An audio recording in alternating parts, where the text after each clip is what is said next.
Hello, welcome to Something Positive for Positive People. I'm Courtney Brain. Something Positive for Positive People is a 501c3 nonprofit organization that teaches people how to minimize stigma.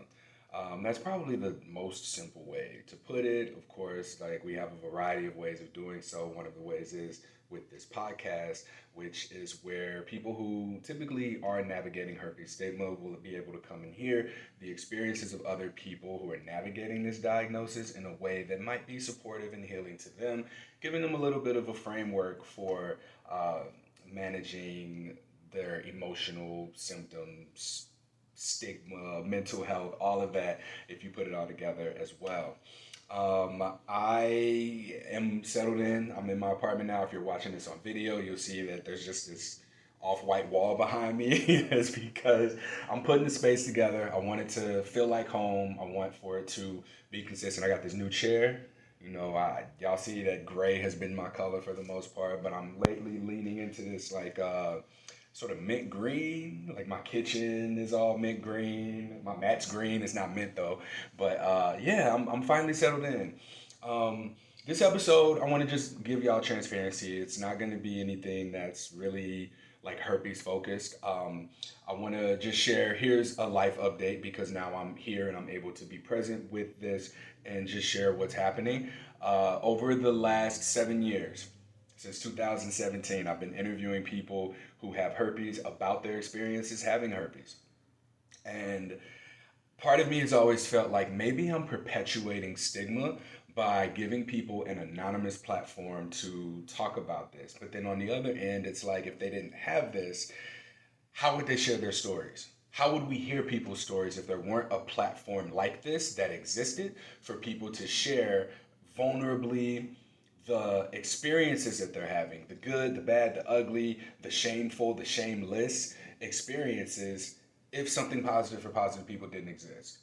And when I was first diagnosed in 2013, I remember finding that relief after I learned that there was somebody else who was living with herpes who I knew. And that to me was so much more important than anything else. It was more important to me than being quiet about it or keeping it to myself or keeping other people from finding out. And since then, I never looked back. And so I know that these platforms sort of exist on, you can tell I moved to the East Coast. So I apologize for that. That's going to come in passing. Okay, great.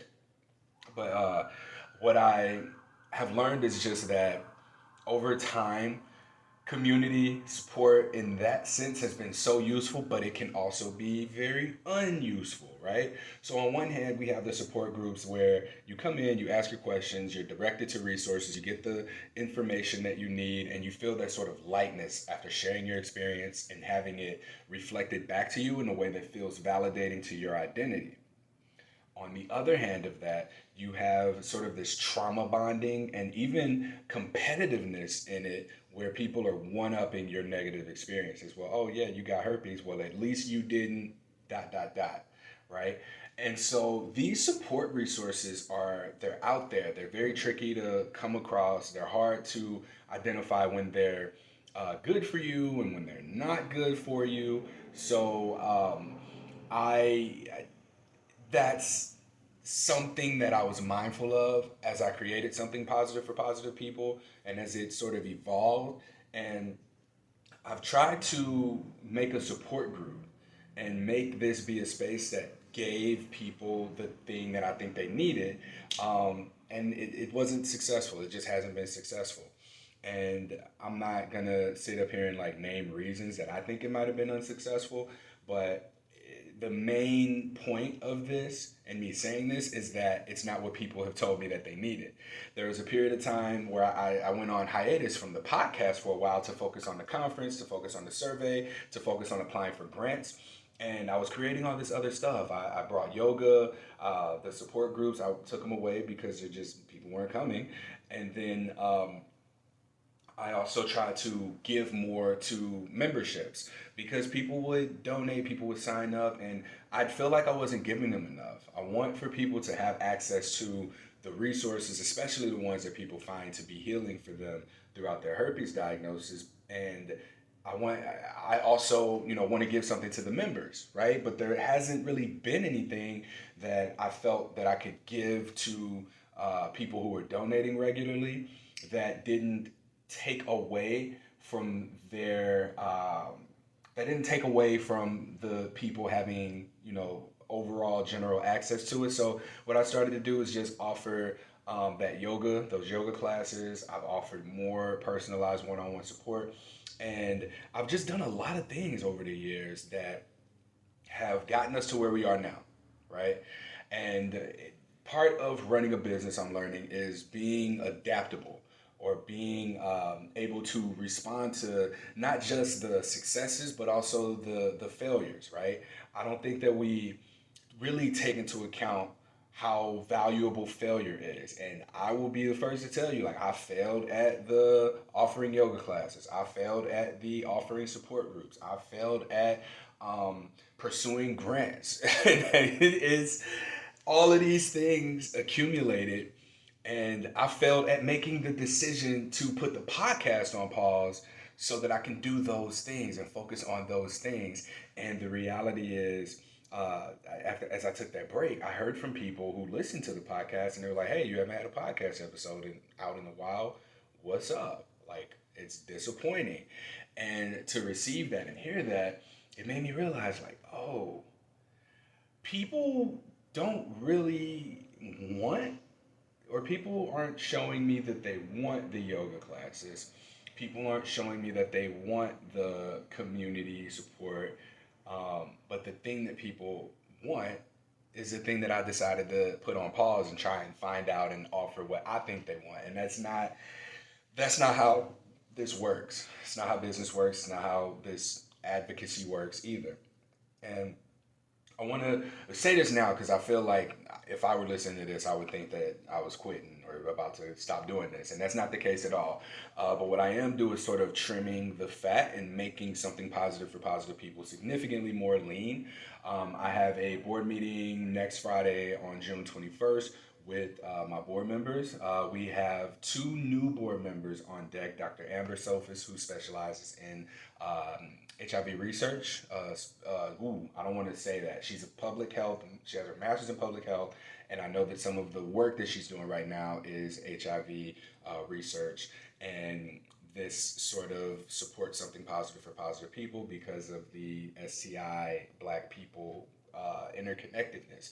So we'll be doing some things together with her as a board member. And then we've got Jolene Hernandez, who created the No Shame in This Game documentary, who's also going to be a board member. So we've got some wonderful additions. Unfortunately, we've had some losses. Two of our board members decided to step down.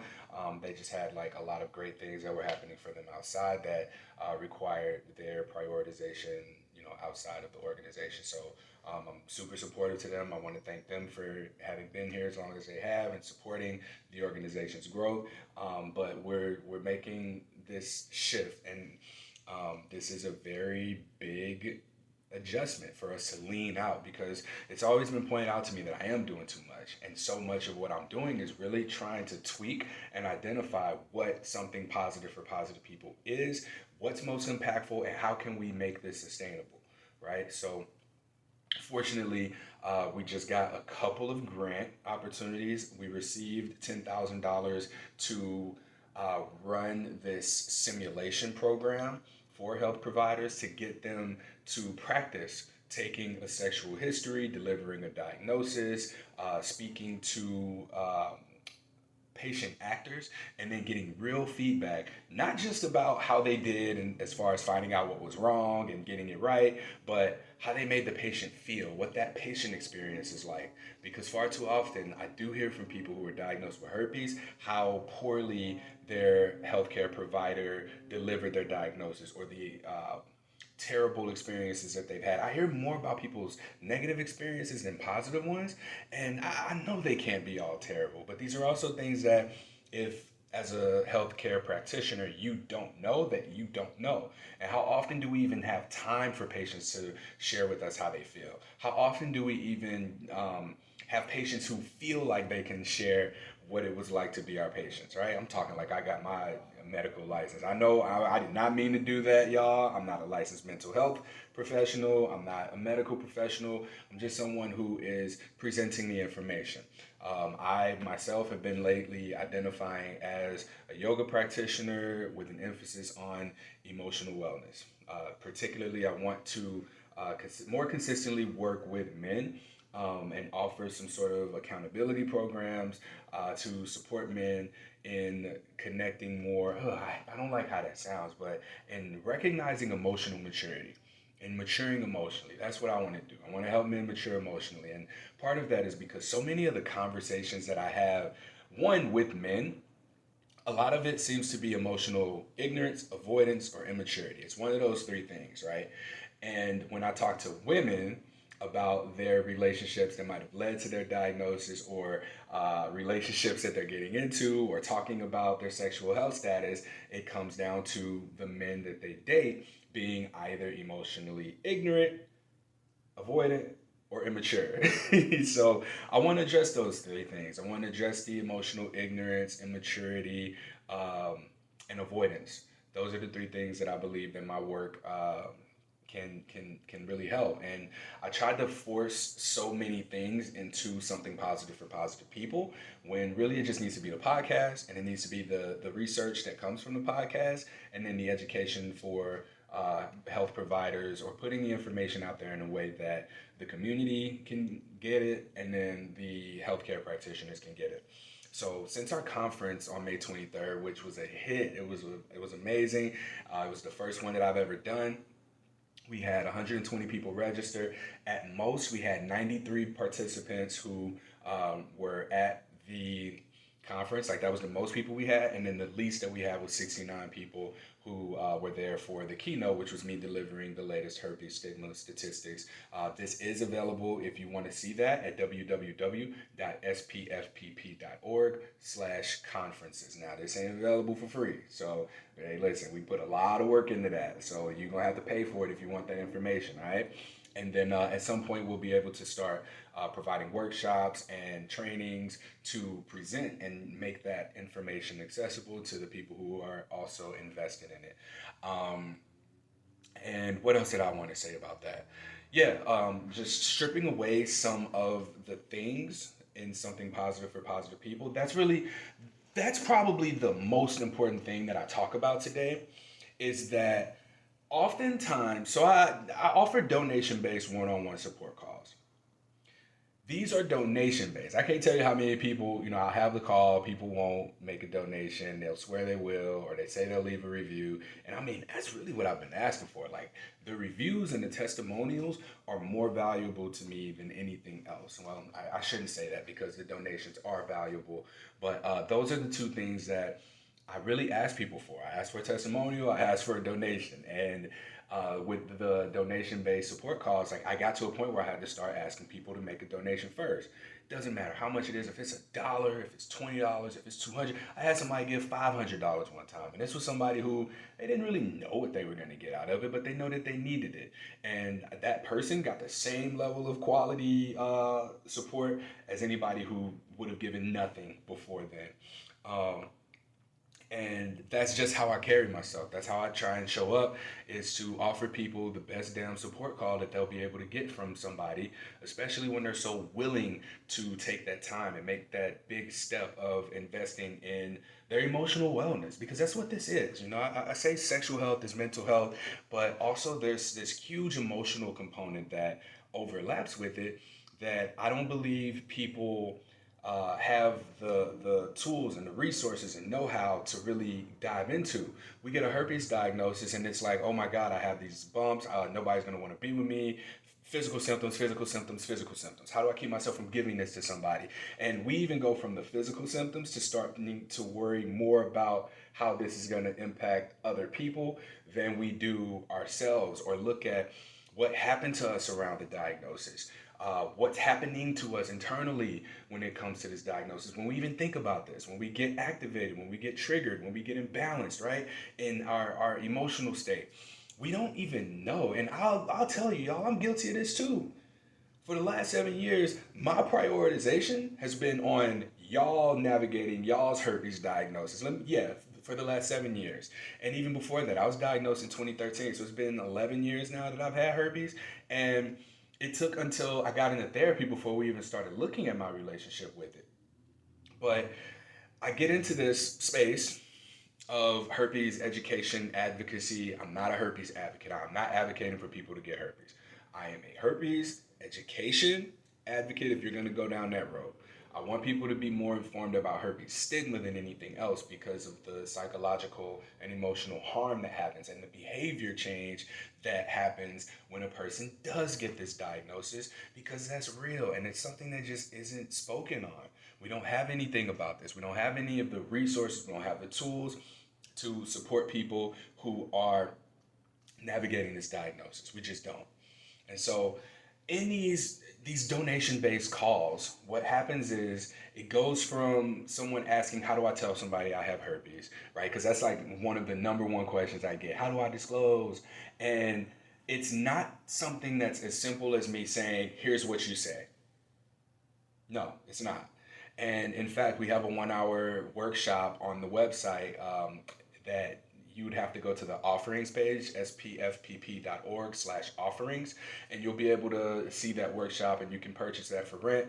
And we go through that, as detailed as possible. But ultimately, I need to know who you are. I need to know what works for you. And so much of these calls is me like learning about you as a person and getting to know you and what you want and what your circumstances are. And it goes to being like the more we talk, you come in and you're like herpes, herpes, herpes, herpes, right? And then we get from like that being 5% of the conversation to it becoming more about who you are.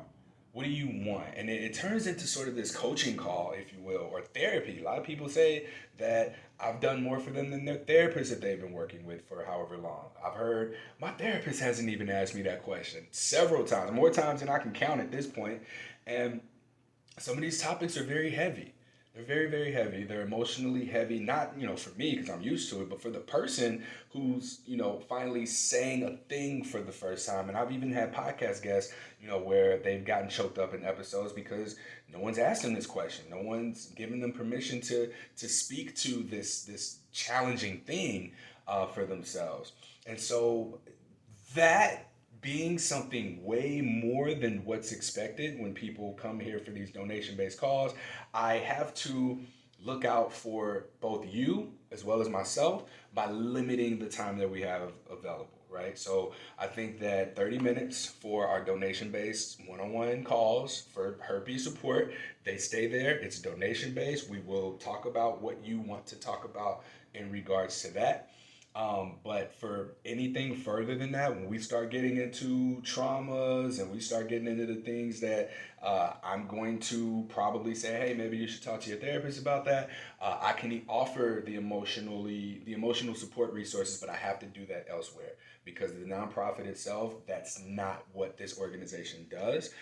We have the podcast that's a support tool. We have the donation-based calls that are support tools for herpes stigma. Now, when we get more into the emotional wellness component, I have to direct you somewhere else, y'all. And that can be with me, but that whole thing is coming together as I am working on Self. If you've been around for a while, you know that Self was sort of this resource that I used. It was really for me. Like it was my out loud journal and my emotional processing. So over time, I've come to realize, especially after I went to yoga therapy training this weekend, I'm enrolled in an 800-hour yoga therapy certification. So I'm 500-hour certified as a yoga instructor, but the yoga therapy component has really been calling to me, especially with this drive to support people on an emotional basis. So I'm kind of removing that from something positive for positive people because it's been like a struggle for me to recognize my identity aside from herpes and something positive. So many times, like I've been offered to do a thing and I'm trying to force it, force herpes to be connected to it somehow. And then someone told me one day, it was one of my board members, she said, Courtney, like, this isn't for something positive. Like people want to hear from and see what Courtney has to say. And that kind of broke me down a little bit. One, because like I never heard it before, but two, like that never occurred to me. I was attaching my identity to my herpes diagnosis the same way I'm telling y'all not to, right? So I am very intentionally, especially after this past weekend. My girlfriend even said something to me about it one day. She was like, "Hey, why don't you work with more men? Why don't you work with men?" And it's like she saw this thing way before like I saw it, and since like it being pointed out, it's just kind of been poked at again and again and again, and the poking at that seed that's been planted has been sort of watering it into what will become what is self being emotional wellness resources for men. And that doesn't mean I'm only going to work with men, but this is who I'm prioritizing, especially because so many of the issues that the women who talk to me have, it's with men, and emotional avoidance, ignorance, and immaturity. Those are the three things that continue to come up. All right. And June is also it's Pride Month as well as Men's Mental Health Awareness Month. So I'm putting together June 30th from 11 a.m. to 5 p.m. Eastern Time a men's wellness symposium. Right now, I have four presenters. I'm wanting one more that's going to cover another topic, but we've got Brick City Buddha, he's on Instagram, Brick City Buddha. He's going to be talking about men's emotional wellness as well as relationships. We've got Teddy the comedian, who's a mental health advocate. He's going to be speaking about some of his own personal experiences and struggles with mental health. We've also got Cam Frazier, who's a sex educator who prioritizes content around men's pleasure. And we've got Jeremy Hurt, who hosted the Let's Talk Bruh podcast, hosts the Let's Talk Bruh podcast, which is a podcast on Black masculinity. So we've got these four men who are going to be I'm going to be facilitating conversations with, and this is sort of the launchpad platform for the new version of Self that's in the works right now. So you can follow the Instagram page, Get Selfed. It's GETSELFED.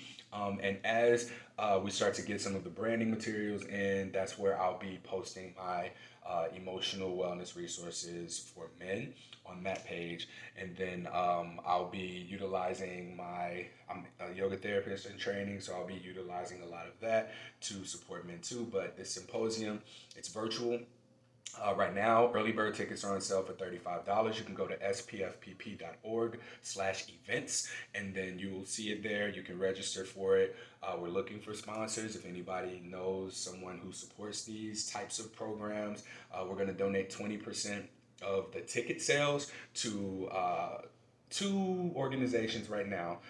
One is going to be for a mentorship program for young men, and then another one's going to be a sexuality education nonprofit organization as well. Just to honor these two aspects: Men's Mental Health Awareness Month and Pride Month with this event. So I'm really looking forward to facilitating these conversations. You should attend if you are, someone who is identified as or has been told that you're emotionally avoidant, emotionally immature, or emotionally ignorant. I also want to point out that this is an intentional space. We will be prioritizing the voices of and experiences of men. If you register and you have a topic that you would like to see addressed in this symposium, please fill in the registration form that will come with your ticket purchase. So you'll go to buy the ticket, you'll have a little bit of a survey, and then you can write your question in. But I'm only going to be prioritizing the voices of men at this symposium. So yeah, that is really the big announcement. Something positive for positive people. The main things that we're going to be focused on are, of course, the podcast as a support resource and the research that comes, along with that, and then the education of healthcare professionals on minimizing stigma, as well as whatever workshops we put together in relation to dating, herpes disclosure, and things like that.